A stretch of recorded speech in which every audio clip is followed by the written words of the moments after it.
കുട്ടികളെ കാണാതാവുന്നു, കുട്ടികൾ പലതരത്തിലുള്ള ചതിക്കുഴികളിലൊക്കെ വീഴുന്നു, ഡ്രഗ്സിൽ പോയി പെടുന്നു, ഫോണിൻ്റെ പേരിൽ ആത്മഹത്യ ചെയ്യുന്നു. ഇങ്ങനെയൊക്കെയുള്ള കുഞ്ഞുങ്ങളുമായി നിരന്തരമായി ദുരന്ത വാർത്തകൾ കേൾക്കുമ്പോൾ എങ്ങനെയാണ് ഇതിനോടൊക്കെ പോസിറ്റീവായിട്ടെങ്കിലും ഒന്ന് പ്രതികരിക്കാതിരിക്കാൻ സാധിക്കുക? അതുകൊണ്ടാണ് ഈ വീഡിയോ സംസാരിക്കുന്നത്. പിന്നെ വളരെ പ്രധാനമായും മാതാപിതാക്കളെ കൊണ്ട് മാത്രം ഇനിയുള്ള കാലത്ത് കുഞ്ഞുങ്ങളെ രക്ഷിക്കാനായിട്ട് സാധിക്കില്ല. അധ്യാപകരെ കൊണ്ടും ഒറ്റയ്ക്ക് സാധിക്കില്ല. അധ്യാപകരുടെയും മാതാപിതാക്കളുടെയും സമഗ്രമായ ഒരു കൂടിവരവ്, നല്ലൊരു പാർട്ട്ണർഷിപ്പ് നമ്മുടെ കുഞ്ഞുങ്ങളെ രക്ഷപ്പെടുത്താനായിട്ട് ആവശ്യമാണ്. അതുകൊണ്ട് ശക്തമായ പരിശീലനം മാതാപിതാക്കൾക്കും അധ്യാപകർക്കും ഉണ്ടായേ സാധിക്കുകയുള്ളൂ. അതിനുവേണ്ടി ഒരുപാട് മാറ്റങ്ങൾ വിദ്യാഭ്യാസത്തിൽ ഉണ്ടാവണം. ഈ സിലബസൊക്കെ ഒന്ന് കുറച്ചിട്ട് കുറച്ചുകൂടെ ക്വാളിറ്റേറ്റീവായി വിദ്യാഭ്യാസം മാറുകയും കുട്ടികളിലേക്ക് ആ പ്രവർത്തനങ്ങൾ എത്തുകയും അവരെ മാറ്റുകയും ചെയ്യുന്നില്ലെങ്കിൽ, കുട്ടികൾക്ക് ഗുണം ഉണ്ടാവുന്നില്ലെങ്കിൽ, ബഹുഭൂരിപക്ഷം കുട്ടികളും കുറഞ്ഞു പോവുകയാണെങ്കിൽ നമ്മുടെ ഇന്നത്തെ വിദ്യാഭ്യാസം പൊള്ളയാണ്, പൊട്ടനാണ് എന്ന് പറയുന്നതിനകത്ത് യാതൊരു തടസ്സവുമില്ല. അതിനെക്കുറിച്ചാണ് ഈ വീഡിയോ സംസാരിക്കുന്നത്.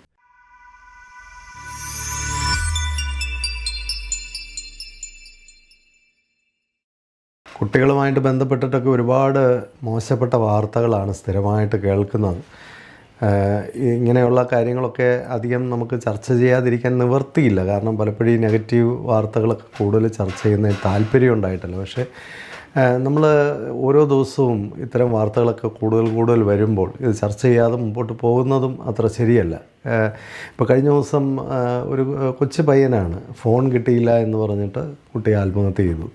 അപ്പം അതിനൊക്കെ വരുന്ന കമൻറ്റുകൾ കേൾക്കുമ്പോഴാണ് അതിനേക്കാളും വിഷമം തോന്നുന്നത്. ഒരു സമഗ്രമായി ഇതിനെയൊക്കെ കാണാനും അതിനോട് പ്രതികരിക്കാനും ഒന്നും പലർക്കും കഴിയുന്നില്ല. നമ്മൾ മനസ്സിലാക്കേണ്ടത്, ഒരു കുട്ടി ഒരു ആത്മഹത്യ തിരഞ്ഞെടുക്കുന്നെങ്കിൽ ആ കുട്ടിയുടെ മെൻ്റൽ ഹെൽത്തിലും ഇമോഷണൽ ഹെൽത്തിലും ഒക്കെ വളരെയധികം പ്രശ്നങ്ങളുണ്ട്. നമ്മൾ കൊച്ചുകുട്ടികളെയൊക്കെ ചെറിയ പ്രായം മുതലേ വളർത്തുമ്പോൾ നമ്മൾ കുറച്ചുകൂടെ കുട്ടികളെ അടിസ്ഥാനപരമായി ഒന്ന് ഒരുക്കി കൊണ്ടുവരേണ്ടതായിട്ടുണ്ട്. ഒരു കൗമാരത്തിലേക്ക് കുട്ടി വരുമ്പോൾ ആ കൗമാരത്തിൽ കുട്ടി കംഫർട്ടബിൾ ആകണമെങ്കിൽ അതിൻ്റെ ബാല്യത്തിലാണ് വലിയ നിക്ഷേപങ്ങൾ ഉണ്ടാകേണ്ടത്. ആ സമയത്ത് നമ്മൾ ഗൗരവമായിട്ട് പേരൻറ്റിങ് പ്രോസസ്സും അതുപോലെ തന്നെ വിദ്യാഭ്യാസവും ആ സമയത്ത് നന്നായിട്ട് പ്രവർത്തിച്ചില്ലെങ്കിൽ അതിൻ്റെ പരിണിത ഫലമൊക്കെ കാണുന്നത് ടീനേജിലായിരിക്കും. അതാണിന്ന് സംഭവിച്ചുകൊണ്ടിരിക്കുന്നത്. ഒരുപാട് കുട്ടികൾ സെക്ഷുവലായിട്ടും മറ്റും ചതിക്കപ്പെടുന്നു.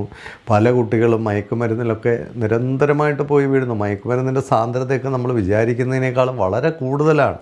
നമുക്ക് നേരത്തെയുള്ള വീഡിയോയിലൊക്കെ ഞാൻ പറഞ്ഞിട്ടുണ്ട്, നമുക്കതിൻ്റെ സപ്ലൈ ഒന്നും ഫലപ്രദമായിട്ട് കൺട്രോൾ ചെയ്യാൻ പറ്റുന്നില്ല. പക്ഷേ നമുക്കതിൻ്റെ ഡിമാൻഡിൻ്റെ ഭാഗത്ത് നമ്മുടെ കുഞ്ഞുങ്ങൾ വരാതിരിക്കാനെങ്കിലും നമുക്ക് ശ്രമിക്കാൻ പറ്റും. അതുപോലെ ഈ അമിതമായ മൊബൈൽ ഫോണിനോടുള്ള അഡിക്ഷൻ, ഇത് കുട്ടികളുടെ ജീവിതത്തിൽ സമഗ്രമായൊരു വളർച്ച നേരത്തെ തന്നെ അഷ്വർ ചെയ്യാൻ പറ്റാത്തതിൻ്റെ ഒരു പരിണിത ഫലമാണ്. പലപ്പോഴും കുട്ടികൾക്ക് ഓടിച്ചാടി കളിക്കാനുള്ള സാഹചര്യങ്ങൾ, നല്ല കുടുംബാന്തരീക്ഷം, പോസിറ്റീവായിട്ടുള്ള ബന്ധങ്ങൾ, ഇതൊന്നും ഇല്ലാതെ വരുമ്പോഴാണ് കുട്ടികൾ ഈ ഫോണിനകത്തേക്ക് കൂടുതൽ പോകുന്നത്.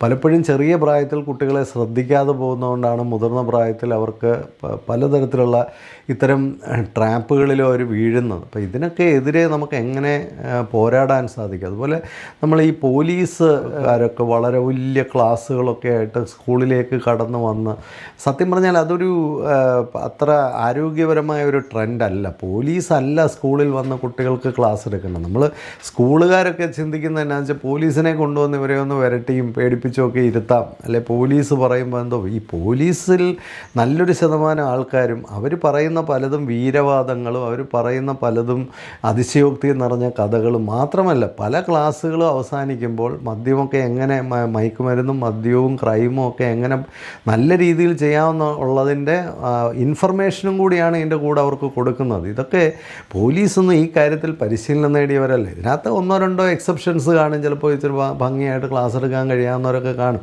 പോലീസിൻ്റെ ജോലി ഇതല്ലല്ലോ. മയക്കുമരുന്ന് മാഫിയകളെയൊക്കെ നിയന്ത്രിക്കാനും അതിന് എതിരെയുള്ള പോരാട്ടങ്ങൾ നടത്തേണ്ടവർ ഇവിടെ വന്ന് സ്കൂളിൽ വന്ന് ക്ലാസ് എടുത്തുകൊണ്ട് നടക്കുന്നു എന്ന് പറയുമ്പോൾ തന്നെ അതിനെന്തോ ഒരു വൈകല്യമില്ലേ? സ്കൂളുകളിലൊക്കെ ക്ലാസ് എടുക്കേണ്ടത് ആരാണ്? സ്കൂളുകളിൽ ക്ലാസ് എടുക്കേണ്ട അധ്യാപകരും ഗുരുതുല്യരായ സമൂഹത്തിലെ മറ്റ് ശ്രേണികളിലുള്ള മനുഷ്യരുമാണ്. നല്ല മാതൃകാപരമായി നമുക്ക് കുട്ടികൾക്ക് കാണിച്ചു കൊടുക്കാവുന്ന നല്ല ജീവിതമുള്ള, നല്ല കുടുംബജീവിതമുള്ള, സാമൂഹിക ജീവിതമുള്ള, സംസ്കാരത്തിനും മറ്റും പിന്നെ സാഹിത്യത്തിനുമൊക്കെ നല്ല കോൺട്രിബ്യൂഷൻസ് കൊടുത്തിട്ടുള്ള ഇങ്ങനെയൊക്കെയുള്ള ആൾക്കാരെയാണ് പണ്ട് സ്കൂളിലൊക്കെ ഇൻവൈറ്റ് ചെയ്തിരുന്നത്. ഞാനൊക്കെ പഠിക്കുന്ന കാലത്ത് അങ്ങനെയൊക്കെയുള്ള ധാരാളം ആൾക്കാർ സ്കൂളുകളിൽ വരികയും നമ്മുടെ സമൂഹത്തെപ്പറ്റി പോലും നമുക്ക് വലിയ അഭിമാനബോധം ഉണ്ടായിരുന്നു അന്നൊക്കെ. കാരണം ഇത്തരം ആൾക്കാരൊക്കെ നമ്മുടെ സമൂഹത്തിലുണ്ടല്ലോ, ഓരോ ശ്രേണിയിലും വളരെ മികച്ച വ്യക്തിത്വങ്ങൾ. ഇന്ന് അങ്ങനെയൊന്നുമില്ല. ഇന്ന് എവിടുന്നെങ്കിലും കാര്യങ്ങൾ ഇത് മോട്ടിവേഷനാണോ മോട്ടിവേഷമാണോ നമ്മൾ ചിന്തിക്കേണ്ട ഒരു കാര്യമാണ്. ചുമ്മാതെ എന്താ കുട്ടികൾക്ക് വേണ്ടത് മോട്ടിവേഷൻ ഒന്നുമല്ല. മോട്ടിവേഷൻ കൊണ്ട് എത്ര ദിവസം കുട്ടികളെ മുമ്പോട്ട് കൊണ്ടുപോകാൻ പറ്റും? അവർക്ക് വേണ്ടത് ശക്തമായ ഗൈഡൻസ് ആണ്. സത്യത്തിൽ അവർക്കും അല്ല വേണ്ടത്, മാതാപിതാക്കളെ അധ്യാപകരെ നന്നായി പരിശീലിപ്പിച്ചാൽ അവരിലൂടെയാണ് കുട്ടികളെ ഓർഗനൈസ് ചെയ്യേണ്ടത്. ഇത് ബംഗാളിയെ വിളിച്ച് ശരിയാക്കേണ്ട കാര്യമല്ലല്ലോ. മാതാപിതാക്കളും അധ്യാപകരുമാണ് കുട്ടികളെ ശരിയാക്കേണ്ടത്. അതിന് വേണ്ട പരിശീലനം മാതാപിതാക്കൾക്കും അധ്യാപകർക്കും ഫലപ്രദമായി കൊടുക്കാൻ പറ്റാത്തതിൻ്റെ പേരിൽ കുട്ടികളെ വിളിച്ചിരുത്തി അങ്ങ് മോട്ടിവേഷൻ കൊടുക്കുകയാണ്. അതല്ല വേണ്ടത്. കുട്ടികൾക്ക് അങ്ങനെ മാത്രമാണോ പിന്നെ ആരെ കൊണ്ടൊക്കെയാണ് ക്ലാസ് എടുപ്പിക്കുന്നത്? ക്ലാസ്സൊക്കെ എടുക്കാനായിട്ട് കുട്ടികൾ പിന്നെ കൗൺസിലിംഗ് എന്നൊക്കെ പറഞ്ഞ് കുട്ടികളെ അന്ധമായി വിശ്വസിച്ച് ഓരോരുത്തരെ ഏൽപ്പിക്കുക, അതൊക്കെ വളരെ അപകടകരമാണ്. വളരെയധികം കുഴപ്പങ്ങൾ ഇതിനകത്തുണ്ട്. നമുക്കറിയാമല്ലോ, ഈ ഇത്തരം ഒരുപാട് ചതിക്കുഴികൾ, ഇത്തരം ഒരുപാട് ദുരന്തങ്ങൾ ഈ നാട് ഇതിനു മുമ്പ് കണ്ടിട്ടുള്ളതാണ്. നമ്മൾ പഠിക്കുന്നില്ല. മാതാപിതാക്കൾ അവരവരുടെ ഉത്തരവാദിത്തങ്ങൾ എപ്പോഴും അവർ സൂക്ഷിച്ച് കൊണ്ടുപോകണം. അവരുടെ ഉത്തരവാദിത്തത്തിലായിരിക്കണം കൗൺസിലിംഗ് ആയാലും ഏത് കാര്യങ്ങളും. പൂജ എന്നൊക്കെ പറഞ്ഞ് കുഞ്ഞുങ്ങളെ കൊണ്ടുപോയി ഓരോരുത്തരുടെ കയ്യിൽ കൊടുക്കുക. പിന്നെ മതങ്ങളായാലും ഇത്തരത്തിലുള്ള എല്ലാ ശ്രേണിയിലും തട്ടിപ്പുകാരുണ്ട്. ഇതൊക്കെ നമ്മൾ ആരെയും അന്ധമായി വിശ്വസിക്കാതിരിക്കുക, മാതാപിതാക്കൾ അവരുടെ ഉത്തരവാദിത്തങ്ങൾ മറക്കാതിരിക്കുക. അവരുടെ ജോലിയാണ് കുട്ടികളെ രൂപാന്തരപ്പെടുത്തുക. അവർക്ക് കുട്ടികളെ രൂപാന്തരപ്പെടുത്താൻ അറിയില്ലെങ്കിൽ പല ആൾക്കാരും എൻ്റെ വീഡിയോയുടെയൊക്കെ താഴെ വന്ന് ചോദിക്കുന്നുണ്ട്, സാറേ മോൻ ഇങ്ങനെയാണ്, മോൾ ഇങ്ങനെയാണ്. ഞാൻ അവരോട് എപ്പോഴും പറയാറുണ്ട്, നിങ്ങൾ പോയി നല്ല ഗൈഡൻസ് എടുക്കുക. ഇതാണ് അവർക്ക് കൊടുക്കുന്നത്, നിരന്തരമായി കൊടുക്കുന്നതല്ല, കുട്ടിയെ കൊണ്ടുപോകാനല്ല പറയുന്നത്. എന്നിട്ടും ചോദിക്കുന്നത് അതെങ്ങനെയാണ് എന്നൊക്കെയാണ് ചോദിക്കുന്നത്. നിങ്ങൾ പോയി നിങ്ങൾക്ക് വിശ്വസിക്കാവുന്ന സ്ഥലങ്ങളിൽ പോയി നല്ല ഗൈഡൻസ് നിങ്ങൾ സ്വീകരിച്ച് ആ കിട്ടുന്ന അറിവ് കൊണ്ട് കുട്ടിയുടെ ജീവിതത്തിൽ മാറ്റങ്ങൾ വരുത്താനാണ് ശ്രമിക്കേണ്ടത്. ഇനി കുട്ടികൾക്ക് എന്തെങ്കിലും സീരിയസ് ആയിട്ടുള്ള കാര്യങ്ങളൊക്കെ ഉണ്ടെങ്കിൽ അവരെ നേരിട്ട് കൗൺസിലറിൻ്റെയും സൈക്കോളജിസ്റ്റിൻ്റെയും സൈക്കാട്രിസ്റ്റിൻ്റെയും അടുത്ത് കൊണ്ടുപോകേണ്ടി വരും. അത് വേറൊരു കാര്യം. അതൊക്കെ ആ ലെവലൊക്കെ ആണെന്ന് മനസ്സിലാക്കിയിട്ട് മതി. എന്തായാലും അതിൻ്റെ തുടക്കത്തിൽ അതൊന്നും അല്ല ആവശ്യം. മാതാപിതാക്കളും അധ്യാപകരും ശരിയായി പരിശീലിക്കപ്പെടണം. ഞാൻ ഈ വീഡിയോ ഇന്ന് ചെയ്യുമ്പോൾ ഏറ്റവും പ്രധാനമായി എനിക്ക് പറയാനുള്ളത്, കാലോചിതമായി സ്കൂളും അധ്യാപകരും മാറേണ്ടതുണ്ട്. മാറിയില്ലെങ്കിൽ വലിയ ഭവിഷ്യത്തിലേക്കാണ് നമ്മൾ പോകാൻ പോകുന്നത്. കാരണം മാതാപിതാക്കളെ കൊണ്ട് മാത്രം ഇന്ന് കുട്ടികളെ രൂപാന്തരപ്പെടുത്താൻ സാധിക്കില്ല, അധ്യാപകരെ കൊണ്ട് മാത്രവും സാധിക്കില്ല. അപ്പോൾ ഇവിടെ അധ്യാപകരും മാതാപിതാക്കളും ഒരുമിച്ച് നിന്നുകൊണ്ട് ഇനി അങ്ങോട്ട് പ്രവർത്തിച്ച് തുടങ്ങിയില്ലെങ്കിൽ ഏറ്റവും വലിയൊരു വെല്ലുവിളി നേരിടാൻ പോകുന്നത് നമ്മുടെ സമൂഹത്തിലെ കുഞ്ഞുങ്ങളായിരിക്കും. നമ്മുടെ കുഞ്ഞുങ്ങളുടെ നിലവാരം അടിക്കടി തകർന്നുകൊണ്ടിരിക്കുകയാണ്. കുഞ്ഞുങ്ങളുടെ ഭാവി അനുസരിച്ച് മാത്രമാണ് ഈ നാടിൻ്റെ ഭാവി. അപ്പോൾ നമ്മൾ വളരെ സമഗ്രമായ ഒരു വിദ്യാഭ്യാസ രൂപാന്തരത്തിന് നമ്മൾ തയ്യാറായേ പറ്റുള്ളൂ. അതിനൊക്കെ അറിവുള്ള ആൾക്കാരെല്ലാം വിളിച്ചിരുത്തി ചർച്ചകൾ ആവശ്യമാണ്. ഇവിടെ നമ്മൾ കാണുന്ന ഒരു കാര്യം, കുട്ടികളുടെ മെൻ്റൽ ഹെൽത്ത് വളരെ കുറവാണ്, കുട്ടികളുടെ ഇമോഷണൽ ഹെൽത്ത് കുറവാണ്, കുട്ടികളുടെ ഫിസിക്കൽ ഹെൽത്ത് കുറവാണ്, വ്യക്തിത്വ വികസനം കുറവാണ്. ഇവിടെയൊക്കെ സ്കൂളുകൾക്ക് എന്തെങ്കിലും എക്സ്ക്യൂസ് പറയാൻ സാധിക്കുമോ? വിദ്യാഭ്യാസം എന്ന് പറഞ്ഞാൽ ഇതെല്ലാം സമഗ്രമായ ഒരു കുട്ടിയിൽ എത്തിക്കുക എന്നുള്ളതാണ് വിദ്യാഭ്യാസത്തിൻ്റെ. കുറച്ച് അറിവ് മാത്രം പകർന്നു കൊടുക്കുന്നതിന് എങ്ങനെയാണ് വിദ്യാഭ്യാസം എന്ന് പറയാൻ പറ്റും? That is only literacy. Education എന്ന് പറയുന്നത് ഒരു കുട്ടിയുടെ സമഗ്രമായ വികസനമാണ്. അതിലൊരു കുട്ടിയുടെ മെൻ്റൽ ഹെൽത്തും ഇമോഷണൽ ഹെൽത്തും പേഴ്സണാലിറ്റിയും ഫിസിക്കൽ ഹെൽത്തും എല്ലാം ശ്രദ്ധിച്ചേ പറ്റുള്ളൂ, അഡ്രസ്സ് ചെയ്യപ്പെട്ടേ പറ്റുള്ളൂ. ഒരു കുട്ടിയെ കംപ്ലീറ്റ് ആയിട്ട് അഡ്രസ്സ് ചെയ്യുന്നതിനെയാണ് എഡ്യൂക്കേഷൻ എന്ന് പറയുന്നത്. ഇവിടെ ഏറ്റവും പ്രധാനമായി വേണ്ട ഒരു കാര്യം, ഒരു കുട്ടിയെ മനസ്സിലാക്കാനുള്ള ഒരു തലത്തിലേക്ക് അധ്യാപനം ഉയരണം. അപ്പം അതിന് തക്കവണ്ണം സിലബസിൽ മാറ്റങ്ങൾ വരുത്തണം. അതിന് തക്കവണ്ണം സ്കൂളിലെ ക്രമീകരണങ്ങളിലൊക്കെ മാറ്റം വരുത്തണം. എന്തൊക്കെയാണ് വിദ്യാഭ്യാസത്തിൽ പരിഷ്കാരങ്ങളെന്നും പറഞ്ഞു കൊണ്ടുവരുന്ന വട്ടത്തിലിരുത്തുന്നതിനകത്താണോ കാര്യം ഇരിക്കുന്നത്? കുറേ 1-ാം ക്ലാസ്സിൽ പരീക്ഷ വേണോ വേണ്ട, ഇതൊന്നുമല്ല. നമ്മൾ സമഗ്രമായി ഈ കുട്ടികളെ ഓരോ പ്രായത്തിലും അവരെ കൂടുതൽ മനസ്സിലാക്കാൻ അധ്യാപകരെ എങ്ങനെ ഒരുക്കാൻ സാധിക്കും? അധ്യാപകരെന്ന് പറയുന്ന ഒരു വലിയ ശക്തിയായിരിക്കണം സമൂഹത്തിൽ. അധ്യാപകരാണ് വിദ്യാഭ്യാസത്തിൻ്റെ ആത്മാവ്. അധ്യാപകരെ കുറച്ചുകൊണ്ടും അവരുടെ സാന്ദ്രത കുറച്ചുകൊണ്ടും അവരുടെ റോള് കുറച്ചുകൊണ്ടും വിദ്യാഭ്യാസത്തെ മെച്ചപ്പെടുത്താമെന്ന് പറയുന്നത് തന്നെ ഒരു വികലമായ ചിന്താഗതിയാണ്. അധ്യാപകരെ എക്യുപ്പ് ചെയ്തേ പറ്റുള്ളൂ. അധ്യാപകർക്ക് സർട്ടൻ സ്റ്റാൻഡേർഡ്സ് ഉണ്ടായേ പറ്റുള്ളൂ. അതൊക്കെ ഇവിടെ പറയുമ്പോഴാണ് പ്രശ്നങ്ങൾ. കാരണം എല്ലാവരെയും പിടിച്ച് അധ്യാപകരാക്കണം. വളഞ്ഞ വഴി കൂടെയും പുറകിൽ കൂടെയും ഒക്കെ കയറ്റി ടെൻഡർ വിളിച്ചും പിന്നെ കോടികൾ എറിഞ്ഞുമൊക്കെയാണ് ഓരോരുത്തർ അധ്യാപകരാകുന്നത്. ഇങ്ങനെ 4 കാശിന് കൊള്ളാത്ത അധ്യാപകരെയെല്ലാം സമൂഹത്തിൽ സൃഷ്ടിച്ചെടുത്തിട്ട് ഇവരെ കൊണ്ട് കുട്ടികളെ മാറ്റാനായിട്ട് സാധിക്കില്ല. അപ്പോൾ അധ്യാപകർക്ക് ഒരു സർട്ടൻ ക്വാളിറ്റീസൊക്കെ ഉണ്ടായേ പറ്റുള്ളൂ. അതുകൊണ്ടാണ് ചില പരീക്ഷകളൊക്കെ പാസ്സായാൽ മാത്രമേ അധ്യാപകരാകാൻ പറ്റുള്ളൂ. ചില പേഴ്സണാലിറ്റി ഒക്കെ അധ്യാപകർക്ക് ആവശ്യമാണ്. ഇനി ആര് അധ്യാപകരായാലും അവർ നിരന്തരമായ പരിശീലനത്തിലൂടെ കടന്നു പോകണം. കുട്ടികളെ മനസ്സിലാക്കാൻ കഴിയുന്ന അധ്യാപകർ. കുട്ടികളുടെ പ്രൊഫൈലിംഗ് എന്ന് പറയുന്ന വളരെ ഇമ്പോർട്ടൻ്റ് ആയിട്ടുള്ളൊരു കാര്യമാണ്. നമ്മുടെ വിദ്യാഭ്യാസത്തിൽ ഇന്നും അത് വന്നിട്ടില്ല. ചുമ്മാ ഒരു പ്രോഗ്രസ് റിപ്പോർട്ടെന്ന് പറഞ്ഞൊരു സാധനം, കുറച്ച് കുട്ടികളുടെ മാർക്ക് മാത്രം എഴുതി വെക്കുന്നു. ഇതല്ല നമുക്ക് വേണ്ടത്. കുട്ടിയെപ്പറ്റി സമഗ്രമായൊരു സ്റ്റേറ്റ്മെൻറ്റ് അല്ലെങ്കിൽ കുട്ടിയെപ്പറ്റി സമഗ്രമായൊരു റിപ്പോർട്ട് അധ്യാപകർ നിരന്തരമായി ഉണ്ടാക്കിക്കൊണ്ടേയിരിക്കണം. കുട്ടിയുടെ അക്കാഡമിക് ആയിട്ടുള്ള കാര്യങ്ങൾ, non academic, extra curricular, co curricular, ഇങ്ങനെയൊക്കെയുള്ള കുട്ടിയുടെ കാര്യങ്ങൾ, കുട്ടിയുടെ ആഗ്രഹങ്ങൾ, കുട്ടിയുടെ ഇഷ്ടങ്ങൾ, കുട്ടിയുടെ താല്പര്യങ്ങൾ, ഇതൊക്കെ മനസ്സിലാക്കിക്കൊണ്ട് ഓരോ കുട്ടിയെ സമീപിക്കാൻ അവർക്ക് കഴിയണം. കുട്ടിയുടെ വീട്ടിൽ ആരൊക്കെയുണ്ട്, ഇപ്പോൾ കുട്ടിയുടെ വീട്ടിലുള്ള ആൾക്കാരെ പറ്റിയൊക്കെ അറിയാമെങ്കിൽ തന്നെ ഞാനൊരു കുട്ടിയുമായിട്ട് ഇടപെടുമ്പോൾ എനിക്ക് ആ കുട്ടിയുടെ കുറേ കൂടി അവൻ്റെ ഫാമിലിയെക്കുറിച്ചൊക്കെ സംസാരിക്കുമ്പോൾ ഞാനും ആ കുട്ടിയും തമ്മിൽ കൂടുതൽ അടുപ്പമുണ്ടാവും. ഇപ്പോൾ കുട്ടിയുടെ അച്ഛനെ പറ്റി അമ്മയെ പറ്റിയൊക്കെ എനിക്കറിയാം, കുട്ടിയുടെ സിബിളിങ്ങിനെ കുറിച്ച് എനിക്കറിയാമെങ്കിൽ കൂടുതൽ ആ കുട്ടിയുമായിട്ട് സംസാരിക്കുമ്പോൾ കൂടുതൽ അടുപ്പം എനിക്ക് ആ കുട്ടിയോടുണ്ടാകും. കുട്ടിയുമായിട്ടുള്ള അടുപ്പം കൂടിയേ പറ്റുള്ളൂ ഇനിയുള്ള കാലത്ത്. നമുക്ക് അടുപ്പം കുറയുന്നതുകൊണ്ടാണ് കുട്ടികൾ നഷ്ടപ്പെട്ടു പോകുന്നത്. അടുപ്പം കുറയുമ്പോഴാണ് കുട്ടികൾ വഴിതെറ്റിയത് അറിയാതെ പോകുന്നത്. അടുപ്പം കുറയുന്നതുകൊണ്ടാണ് അവൻ്റെ മാനസിക നിലയിൽ പ്രോബ്ലം ഉണ്ടെങ്കിൽ അറിയാതെ പോകുന്നത്, ദുശീലങ്ങളിൽ പെട്ടാൽ അറിയാതെ പോകുന്നത്, തെറ്റായ കൂട്ടുകെട്ടിൽ പെട്ടാൽ അറിയാതെ പോകുന്നത്, അവർക്ക് എന്തെങ്കിലും രോഗമോ പ്രശ്നമോ പ്രയാസമോ ഉണ്ടെങ്കിൽ അറിയാതെ പോകുന്നത്, അവരുടെ ഇഷ്ടങ്ങളും സന്തോഷങ്ങളും ഒക്കെ പങ്കുവയ്ക്കപ്പെടാതെ പോകുന്നതൊക്കെ അടുപ്പമില്ലാത്തതുകൊണ്ടാണ്. ഈ ഒരു അടുപ്പം ഇന്നത്തെ കാലത്ത് വളരെ ആവശ്യമാണ്. ഇതിന് ഒരു പ്രൊഫൈൽ, ഒരു കുട്ടിയുടെ പ്രൊഫൈൽ നിരന്തരമായി ഡെവലപ്പ് ചെയ്ത് കൊണ്ടുവരണം. ഒരു ക്ലാസ് ജൂണിൽ ആരംഭിച്ചാൽ മാർച്ച് വരെ ഈ കുട്ടിയുടെ പ്രൊഫൈലും ഡെവലപ്ഡ് ആവണം. ആ കുട്ടിയുടെ വീട്ടിൽ നിന്ന് മാതാപിതാക്കളൊക്കെ വരുമ്പോൾ ആ കുട്ടിയെക്കുറിച്ച് നന്നായി അറിയുന്നത് പോലെ ഒരു അധ്യാപകൻ കുട്ടിയുടെ മാതാപിതാക്കളോട് സംസാരിക്കുമ്പോൾ മാതാപിതാക്കളും അധ്യാപകനും തമ്മിലുള്ള ബന്ധവും മെച്ചപ്പെടും. അപ്പോൾ എനിക്ക് മാതാപിതാക്കൾ ചിന്തിക്കുകയാണ്, എനിക്കറിയാവുന്ന ഈ കൂടുതൽ ടീച്ചറിന് ആ കുട്ടിയെക്കുറിച്ച് അറിയാമെന്ന് പറയുമ്പോൾ തന്നെ ആ ടീച്ചറിനോടുള്ള ബഹുമാനം കൂടുകയാണ്. അപ്പോൾ ഒരു കാലത്ത് നമുക്ക് നഷ്ടപ്പെട്ട ബഹുമാനവും ആ അന്തസ്സും ആ അഭിമാനവും ഒക്കെ നമുക്ക് തിരിച്ചു പിടിക്കാനുള്ള നല്ലൊരു അവസരമാണ് കുട്ടിയെ കൂടുതൽ മനസ്സിലാക്കുക എന്ന പ്രക്രിയ. കുട്ടിയെ കൂടുതൽ മനസ്സിലാക്കുക, കുട്ടിയുടെ താല്പര്യങ്ങൾ മനസ്സിലാക്കുക, ചെറിയ കാര്യങ്ങൾക്ക് പോലും അവർക്ക് നമ്മളെ അപ്രോച്ച് ചെയ്യാൻ പറ്റുന്ന ഒരു ഇടമുണ്ടായിരിക്കുക, നമ്മൾ അവൈലബിൾ ആയിരിക്കുക, കുട്ടികളുടെ ആവശ്യങ്ങളനുസരിച്ച് അവരോട് കൂടുതൽ സമയം ചെലവഴിക്കുക. ഇതിനൊക്കെ പറ്റുന്ന ഒരിടവും സാവകാശവും ഒക്കെ വിദ്യാഭ്യാസത്തിൽ ഉണ്ടായേ പറ്റുള്ളൂ. അതിന് ഈ അമിതമായ സിലബസ് ഒരു തടസ്സമാണെങ്കിൽ ഞാൻ ഒരു കാര്യം എന്ന് ചോദിക്കാൻ ആഗ്രഹിക്കും. ഇപ്പോൾ 10ാം ക്ലാസ്സിൻ്റെ പരീക്ഷയ്ക്ക് വേണ്ടി കുട്ടികൾ മോഡൽ പരീക്ഷയ്ക്കൊക്കെ എഴുതാൻ പോകുന്നു. ജയിക്കാൻ പോലും കഴിയാത്ത കുട്ടികളാണ് പകുതി കൂടുതലും. ഇതാണ് വാസ്തവം.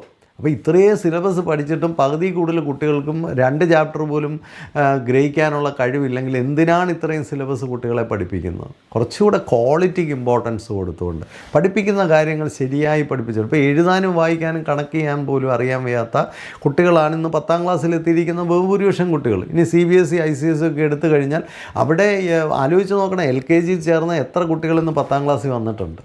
LKG ചേർന്ന കുട്ടികളിൽ പകുതിയും 10ാം ക്ലാസ് എത്തുന്നതിന് മുമ്പേ ആ സ്കൂളിൽ നിന്ന് പോയി. അപ്പോൾ ആ വിദ്യാഭ്യാസത്തിൻ്റെ നിലവാരമൊക്കെ അത്രയ്ക്കല്ലേ ഉള്ളൂ. അല്ലെങ്കിൽ ആ കുട്ടികളെല്ലാം 10ാം ക്ലാസ്സിൽ വരേണ്ടതല്ലേ.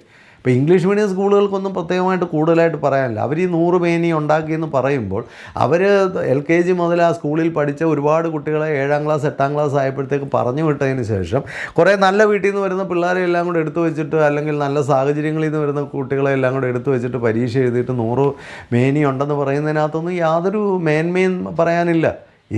എന്ത് മേന്മയാണ് ഈ സംവിധാനങ്ങൾക്കെല്ലാം ഉള്ളത്? അപ്പോൾ കുട്ടികളെ ശരിക്കും ചെറിയ പ്രായം മുതലേ മനസ്സിലാക്കി അവരുടെ കുറവുകൾ എന്താണ്, എവിടേക്ക് അവർക്ക് ഡെവലപ്മെൻറ്റ് ആവശ്യമുണ്ട്. അപ്പോൾ ചില കുട്ടികൾക്ക് ഫിസിക്കലായിട്ടുള്ള ഡെവലപ്മെൻറ്റിന് നീഡുണ്ട്, അതവിടെ കൊടുക്കാൻ പറ്റുന്നുണ്ടോ? ചില കുട്ടികൾക്ക് ഇമോഷണൽ നീഡുണ്ട്, കൊടുക്കാൻ പറ്റുന്നുണ്ടോ? തൊട്ടാവാടികളായ ഒരു കുട്ടിയുണ്ട്, സ്കൂളിൽ എന്ത് കാര്യമാണ് ആ കുട്ടിക്ക് വേണ്ടി ചെയ്യാൻ പറ്റുന്നത്? ഇപ്പോൾ 8ാം ക്ലാസ്സിൽ പഠിക്കുന്ന ഒരു കുട്ടി മൊബൈൽ ഫോൺ കൊടുക്കാത്തതിൻ്റെ പേരിൽ ആത്മഹത്യ ചെയ്തു എന്ന് പറയുമ്പോൾ ആ 8ാം ക്ലാസ് വരെ ആ കുട്ടിയുടെ ആ ഒരു മാനസിക വൈകല്യമൊക്കെ കണ്ടെത്താൻ അധ്യാപകർക്ക് കഴിഞ്ഞിരുന്നോ? കുട്ടിയെ ഒരു നമ്പറായിട്ടോ, കുട്ടിയെ ഒരു അഡ്മിഷൻ നമ്പറായിട്ടോ, അല്ലെങ്കിൽ ഒരു ക്ലാസ്സിലെ അറ്റൻഡൻസിലെ രജിസ്റ്ററിലെ നമ്പറായിട്ടോ മാത്രം കാണുന്ന വിദ്യാഭ്യാസ സമ്പ്രദായമാണ് ഇന്നുള്ളത്. കുട്ടി ഒരു ജീവനുള്ള വ്യക്തിയാണ്. ആ കുട്ടിയുടെ ജീവനിലേക്ക് നമ്മൾ കുറേ കൂടെ ചെല്ലാനുള്ള സാഹചര്യങ്ങൾ ഉണ്ടായേ പറ്റുള്ളൂ. സിലബസ് തീർത്തു എന്നാണ് നമ്മൾ പലപ്പോഴും പറയുന്നത്. സിലബസ് അല്ല തീർക്കേണ്ടത്. ഒരു കുട്ടിയെ ഫിനിഷ് ചെയ്യുക എന്നുള്ളതാണ് വിദ്യാഭ്യാസത്തിൻ്റെ ലക്ഷ്യം. അതിനുള്ള സാഹചര്യങ്ങൾ ഒരുങ്ങണം. അതിന് അധ്യാപകരെ എനിക്ക് കുറ്റം പറയാൻ പറ്റില്ല. കാരണം ആവശ്യമില്ലാത്ത വലിയൊരു സിലബസ് എല്ലാം ഉണ്ടാക്കി വെച്ചിട്ട് ഒരു ലെസൺ പ്ലാൻ എന്നൊക്കെ പറഞ്ഞൊരു സാധനം എടുത്ത് കൊടുത്തിട്ടാണ് ക്ലാസ്സിലേക്ക് വിടുന്നത്. ക്ലാസ്സിലേക്ക് പോകുന്ന ഒരു അധ്യാപിക ഒരു ലെസൺ പ്ലാൻ എന്ന് പറയുന്നത് അതിൻ്റെ ഒരു ഭാഗം മാത്രമാണ്. അതിനേക്കാളും വലിയൊരു ഭാഗമാണ് നമ്മുടെ മുമ്പിലിരിക്കുന്ന കുഞ്ഞുങ്ങൾ. അവർ നമുക്ക് ഓഫർ ചെയ്യുന്ന ഒരു ലെസനുണ്ട്. അവരുടെ ഇമോഷണൽ നീഡ്സ്, അവരുടെ ഇൻട്രസ്റ്റുകൾ, അവരുടെ താല്പര്യങ്ങൾ, ആഗ്രഹങ്ങൾ, സ്വപ്നങ്ങൾ, ഇതൊന്നും അവിടെ പരിഗണിക്കപ്പെടുന്നില്ല. കുട്ടികൾ തമ്മിൽ നല്ല ആരോഗ്യപരമായ ബന്ധങ്ങളില്ല. കഴിഞ്ഞ ദിവസമൊക്കെ കാണുന്നത് കുട്ടികൾ കൂട്ടം കൂടിയാണ് ഓരോ കുഞ്ഞുങ്ങളെയൊക്കെ ആക്രമിക്കുന്നത്. അതും ചന്തയിൽ പോലും കാണാത്ത രീതിയിലുള്ള ആക്രമണ ശൈലികളൊക്കെയാണ് സ്കൂളുകളിൽ. അത് ഇംഗ്ലീഷ് മീഡിയമെന്നോ അല്ലെങ്കിൽ സർക്കാർ സ്കൂളുകളെന്നോ ഒന്നും വ്യത്യാസമില്ലാതെ എല്ലായിടത്തും വളരെ നീചമായ പ്രവർത്തനങ്ങളൊക്കെ നടക്കുന്നെങ്കിൽ അതിൻ്റെയൊക്കെ കാരണം എന്താണ്? കുട്ടികളിൽ നല്ല സൗഹൃദങ്ങൾ, സ്നേഹം, എമ്പതി, ദയ, കരുണ, ഇതൊന്നും ഡെവലപ്പ് ചെയ്യാൻ കഴിയുന്നില്ല. അപ്പോൾ നല്ല മൂല്യങ്ങളെ ഡെവലപ്പ് ചെയ്യാൻ കഴിയുന്നില്ല, നല്ല സംസ്കാരത്തെ ഡെവലപ്പ് ചെയ്യാൻ കഴിയുന്നില്ല. എന്നിട്ട് ഘോരം പ്രസംഗിക്കുകയാണ്. NEP വരുന്നു, അത് വരുന്നു, ഇത് വരുന്നു. ഇതൊന്നും വന്നുകൊണ്ട് കാര്യമില്ല. വിദ്യാഭ്യാസം അടിസ്ഥാനപരമായി നല്ലൊരു മനുഷ്യനെ സൃഷ്ടിക്കാനുള്ളതാണ്. ഒരു നല്ല മനുഷ്യനിൽ നിന്ന് നല്ല ഡോക്ടറും നല്ല എൻജിനീയറും നല്ല സിവിൽ സർവീസും നല്ല അധ്യാപകനും എല്ലാം ഉണ്ടാവുകയുള്ളൂ. ഇന്ന് രാവിലെ ഞാനൊരു അഡ്വർടൈസ്മെൻറ്റ് കാണുകയാണ്. നിങ്ങളുടെ മക്കളെ ലോകത്തിലെ പ്രമുഖ കമ്പനികളിലൊക്കെ എത്തിക്കണം. 5ാം ക്ലാസ് മുതൽ ഞങ്ങൾ പരിശീലിപ്പിക്കുക. 5ാം ക്ലാസ് മുതൽ പരിശീലിപ്പിച്ച് ഏത് കമ്പനിയിലാണ് നിങ്ങൾ കുട്ടികളെ എത്തിക്കാൻ പോകുന്നത്? ആ കുഞ്ഞുങ്ങളെല്ലാം ഓടിച്ചാടി കളിക്കട്ടെ. അവരെ വെളിയിലിറക്കി വിട്. ഓടിച്ചാടി കളിക്കാനും ഉല്ലസിക്കാനും സന്തോഷിക്കാനും ഒന്നും കഴിയാത്ത കുഞ്ഞുങ്ങൾ ഏത് കമ്പനിയിൽ ചെന്നിട്ട് എന്താ കാര്യം? 13 റോൾസ് റോയ്സ് ഉള്ളവനാണ് വെടിവെച്ച് തീർന്നത്. അപ്പോൾ വലിയ കമ്പനി ചെല്ലുന്നതിലൊന്നും കാര്യമില്ല. 5ാം ക്ലാസ് മുതലുള്ള കുട്ടികൾക്ക് IAS ട്രെയിനിങ് എന്നും പറഞ്ഞ് കുറേ IAS കാരും റിട്ടയർഡ് IPS കാരും ഒക്കെ ഇറങ്ങിയിട്ടുണ്ട്. നാണമില്ല ഇവർക്കൊക്കെ. അവരൊക്കെ 5ാം ക്ലാസ്സിൽ കോച്ചിങ്ങിനാണോ പോയിട്ടുള്ളത്? കുഞ്ഞുങ്ങൾ നല്ല മാനസികാരോഗ്യവും മറ്റുള്ളവരായിട്ട് വളർന്നു വരണം. ഇനി വേറൊരു പ്രശ്നം എന്താ? എല്ലാ സ്കൂളുകളുടെയും മുമ്പിൽ സംഘടിതമായ ട്യൂഷൻ സെൻറ്ററുകളാണ്. വലിയ കച്ചവടമാണ് ഇന്ന് ട്യൂഷൻ സെൻറ്ററിൻ്റെ പേരിൽ നടക്കുന്നത്. ഈ ട്യൂഷൻ സെൻറ്ററുകളുടെ എല്ലാം ബലിയാടുകളായി കുഞ്ഞുങ്ങൾ മാറുകയാണ്. 8 മണിക്കൂർ 9 മണിക്കൂർ സ്കൂളിൽ തന്നെ ഇരുന്ന് പഠിച്ചിട്ട് വീണ്ടും ട്യൂഷൻ സെൻറ്ററിൽ പോയി ഇരിക്കുകയാണ്. ഇപ്പോൾ ഈ രാത്രികാല ട്യൂഷൻ എന്നൊക്കെ പറഞ്ഞ് ഓരോ ട്യൂഷൻ സെൻറ്ററിൻ്റെ മുമ്പിൽ രാത്രി 9 മണിക്കും 10 മണിക്കും വരെ മാതാപിതാക്കൾ ക്യൂ നിൽക്കുകയാണ്. എന്തൊരു ദുരന്തമാണ് ഇതൊക്കെ. കുഞ്ഞുങ്ങൾ സ്കൂൾ കഴിഞ്ഞാൽ വീട്ടിൽ വരുന്നു, ആരോഗ്യപരമായ ജീവിത കാര്യങ്ങൾ. അതുപോലെ ഈ ചെറിയ ക്ലാസ്സിലൊക്കെ ഹോംവർക്ക് തന്നെ നമ്മൾ ഇല്ലാതാക്കണം. കാരണം എങ്കിൽ മാത്രമേ കുട്ടികൾക്ക് വീട്ടിൽ വന്ന് മാതാപിതാക്കളുമായിട്ട് നല്ല രീതിയിലൊക്കെ ഇടപെടാനുള്ള സാഹചര്യങ്ങൾ ഉണ്ടാകത്തുള്ളൂ. അപ്പോൾ സ്കൂളിൽ തന്നെ ആ വിദ്യാഭ്യാസമൊക്കെ പൂർത്തീകരിച്ചവരെ വിടണം. ഇനി ഹോംവർക്ക് എന്ന് പറഞ്ഞാൽ എന്താണ്? അത് റീഡിഫൈൻ ചെയ്യണം. കുട്ടികൾ വീട്ടിൽ ചെന്നിട്ട് മാതാപിതാക്കളുമായിട്ട് എന്തെല്ലാം കാര്യങ്ങളിൽ ഇടപെടണം, അങ്ങനെയുള്ള ഹോംവർക്കുകളാണ് ആവശ്യം.